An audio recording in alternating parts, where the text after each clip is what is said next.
Coming here today. I know most of you, there's a lot of returned interns, prospective interns, Mannkal directors, friends of Mannkal, and I'm not going to talk very long because I want to hear about your adventures and talk about our general work. I'm a senior fellow, I think that's what I'm called now, at Mannkal. I was helping Ron with the student program for a few years, and we always, when we sent students away, I always wanted to sort of give them some background and context to what you're getting into. Because we send you away, we interview you a couple of times, and then you end up in somewhere where there's about this much snow, or it's a big city, or whatever. We throw you in the deep end. So today Ron is going to officially launch this, which is the Libertarian Primer for future leaders of Western Australia, which you all are. In true Mannkal fashion, we're going to focus on cost efficiency, so this will be available electronically for download. It may be printed in a hard copy, but that's probably a few versions away. I live now in Canada, and I've been away for about 6 months. When I came back here to Australia, I went to a CEDA function where there was, I got to meet some very interesting people, but I also heard someone who was a great guy who was working to eradicate polio. Now, I heard this presentation for about half an hour. Some of you may know the guy, I forget his name. He gave a very impassioned speech, but thinking about the talk, his talk was essentially about lobbying government to spend more money on targeted outcomes, which power to him. And as he talked more, this involved an organisation in New York of about 50 people jetting off to international conferences. And in the end, I was thinking, well, here's a guy who's promoting himself a lot under the guise of helping everyone, but all he's really doing is seeking to redistribute other people's money. And there's a lot of that going on. Looking back at Mannkal, I think there is another way, because there's a lot of that at university you see with NGOs and special causes. There really is another option other than redistribution, and it is, for want of a better term, libertarianism, classical liberals, or free market thinking, of which I'll let people here debate which one we are, but it's a broad group, and most people here are or interested in learning about one or a combination of those. It's the background to the ideas between, I'll just use libertarianism, is generally not that well known, and not well known amongst us. So what I've done is, the purpose of this is essentially to tell our history.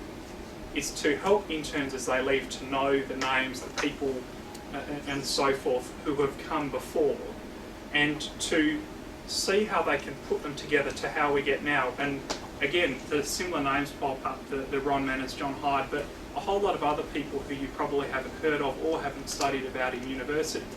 And it's not just to go back and refight the fights of the 80s or dig up old ground. It's to let you know how we got to this point, but also to show you the path forward. That's a critical thing. It's not to get caught up in, like a lot of Cold War warriors are doing, and especially with the Russian example, people wanting to make Russia the enemy because they are in many ways fixed on an old way of thinking. It's to look forward and look forward at the opportunities, options, and different ways that we as a broader group can connect to this classical liberal background and path. So it is essentially written. It's based on a thesis by Bill Stacey, and who was now the chairman of Lion Rock. Some people may have been to Lion Rock in Hong Kong. Conrad's one of them. Ron's going to talk a bit about Bill, but it was his 1987 honours thesis, which is the core of this. Now, put your hands up if you're born after 1987. Okay. Lucky buggers. So there is a bit of. I'm not saying that to make others feel bad, but just to make a point. Good job. I was feeling bad already. Just to make the point that, I mean, I was, I remember the debates of the 80s. Another generation doesn't. So we have Bill Stacey's thesis.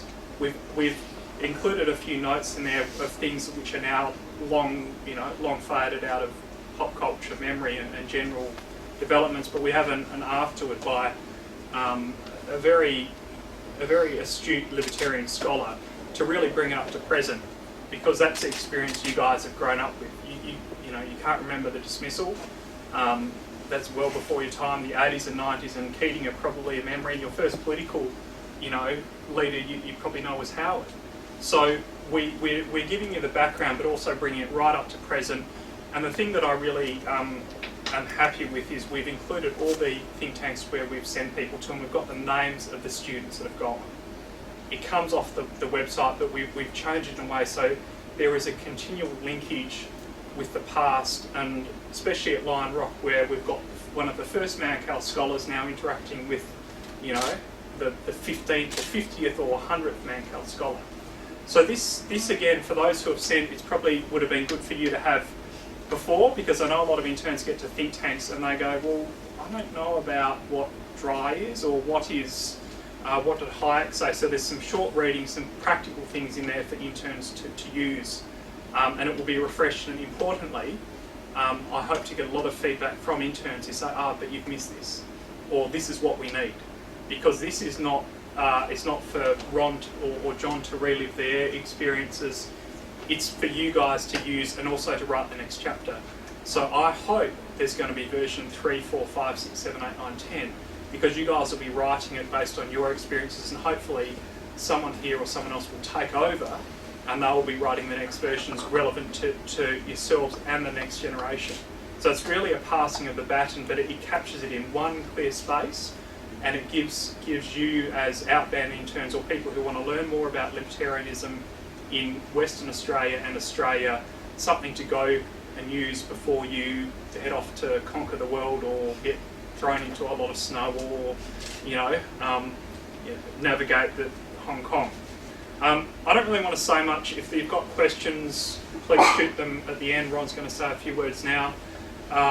It's going to be very informal, so please talk to these guys, ask them about it, go to the website, download it. For those who are thinking about going on an internship or applying for one, just read it.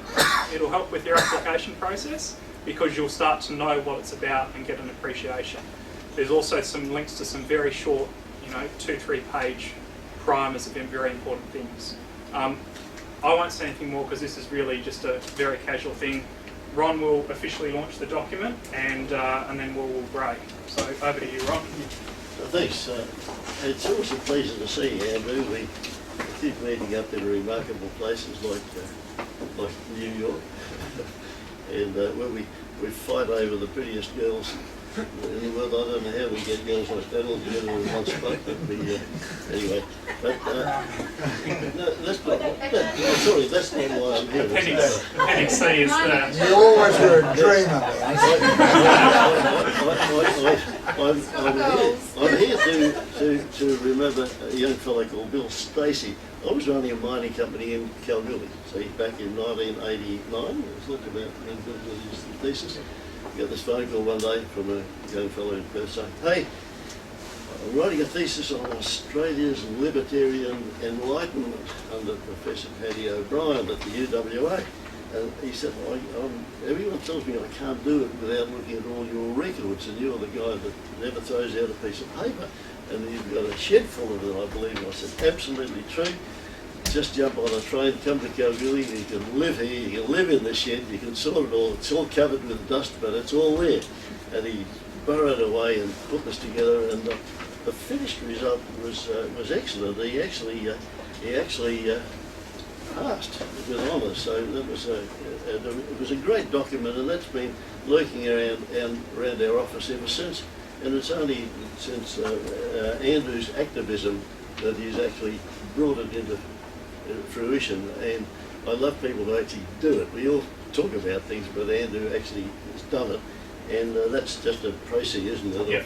of what will be on the website, which is a pretty thick document, and that's added together with a lot of material that's come from elsewhere, but it'll help to understand who some of the key figures, the Greg Lindsays of the world. Greg Lindsay runs Centre for Independent Studies in Sydney, and 3 years ago he was voted the most influential person in Australia.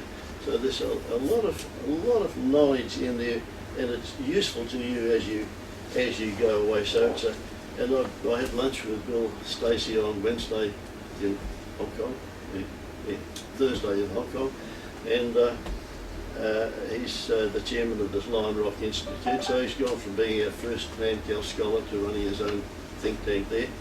I've gone on, and I'm on the apart from being involved in Mannkal, I'm on the advisory board of the Atlas Economic Research Institute in Washington. We manage about 385 think tanks around the world, and we train youth leaders to run these think tanks, and it's a wonderful experience. And I was over there interviewing some people in Chicago actually to find some other hosts for Mannkal scholars, and I've really got a great host in Seoul, in Korea, and their focus is on getting the message out into North Korea.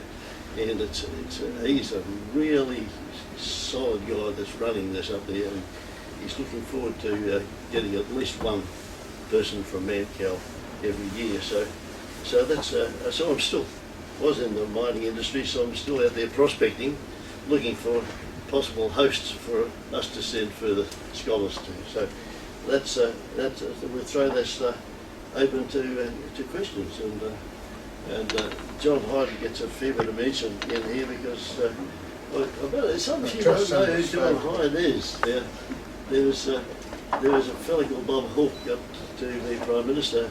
He was unexpected to be Prime Minister. This is a giant oversimplification of the laborious task. John, with a group of people known as the Dries of the Liberal Party, were talking about policy for years, trying to get some good policy into the Liberal Party. They wouldn't listen. So Bob Hawke got in with the Labor Party, and he said to his cabinet, well, we're in, we didn't expect to be in. What are we going to do now? Has anyone got any policies? And nobody in the Labor Party had any policies. They didn't. Policy, the only people we've ever heard talking policy is this group of 4 people. And we got 2 of them in the room. We got John Hyde and Peter Shack, and Jim Carlton was the other one, and Bert Kelly was the 4. Perhaps Murray Sainsbury. Yeah, the key leaders. Kelly was a bit So they brought before us. So Bob Hawke said, bring them in and get them to do a presentation and tell us what they've got in mind. So they came in, and John and Peter and Bert Kelly and the guys gave this little presentation on policies that could reinvigorate Australia. And Bob Hawke sat around the room and said, look around at the guys and said, well, anyone else got any ideas? And nobody had any ideas. And so he said, well, I like it, we'll do the bloody lot. So Australia was deregulated by the Labor Party, stealing the ideas from the Dries. And I was in business during those years, and I'm so lucky to have been in business during the golden years of Australia. We were deregulated, and the country got up and roared. And what a great period it was. There haven't been many reforms brought in. They've retained some of those policies, but nothing much has happened since then. But what a great period that was. So talk to John, because he's been a wonderful asset to us on the board to help Andrew put the Project WA document together, which is an agenda for our relatively new state government. So, fellas, that's all from me, because don't get me started, I get very excited. You might start telling the truth.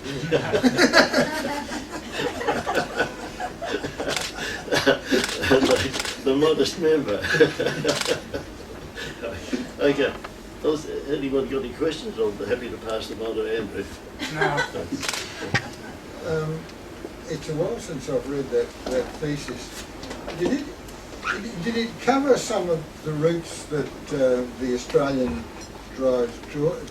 I just can't remember. I mean, Edmund, Mill, Locke. Yeah, it does cover that. I just didn't remember. It in the first chapter, it covers the historical routes. Yeah. But I've also, again, given the demographics, I've put in the appendix another person, Peter Walsh. I put in some background to some key people and their memoirs or biographies.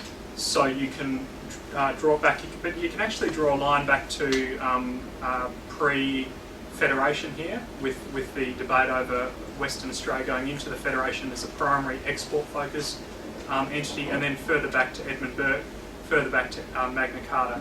I put a bit of that in there, but it's a line that probably is a PhD thesis there. And the other thing, which just on what John said, is, has anyone here heard of the Workers' Party?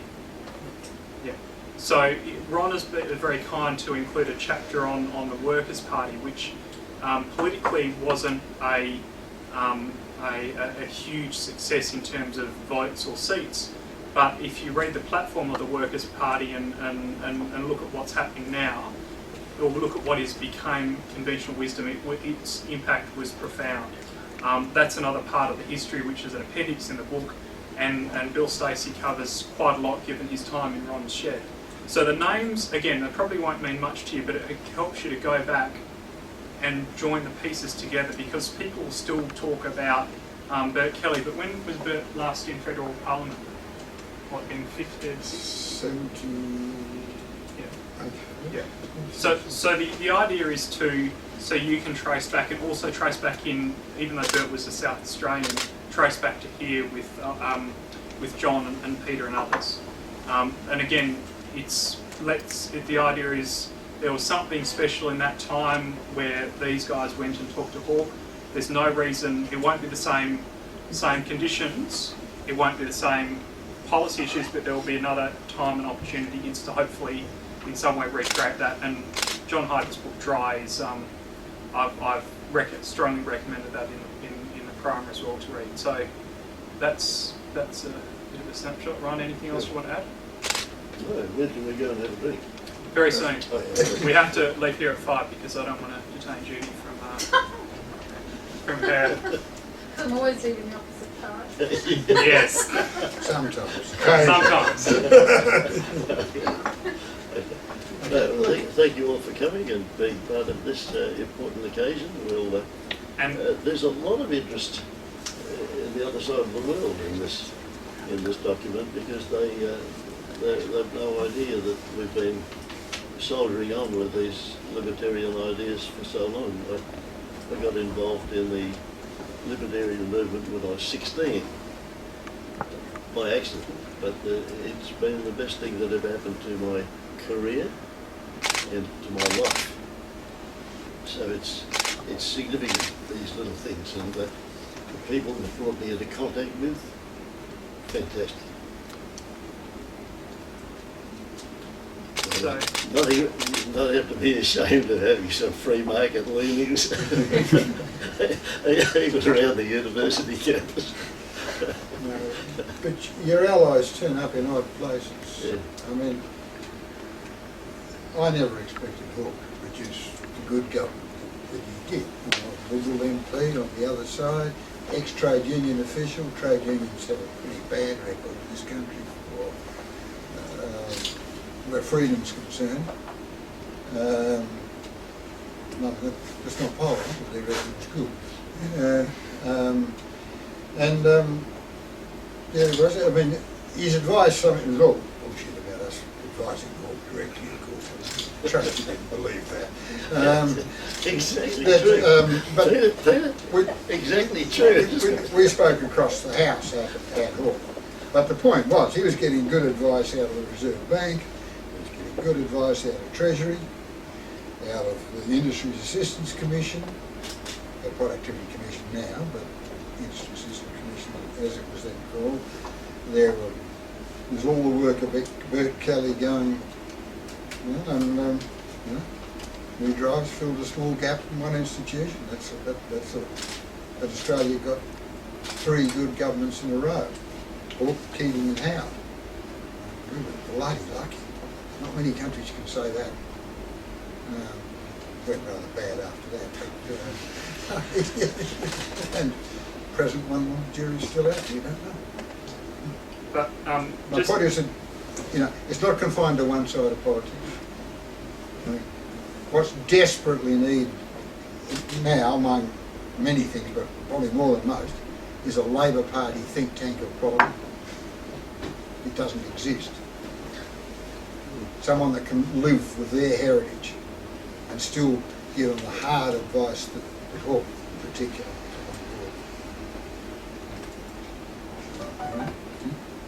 And just reading it back here, the Economic Regulatory Authority produced a wonderful report last week. Some of you may have seen it in Saturday's West. It was effectively carrying on this dry reform push.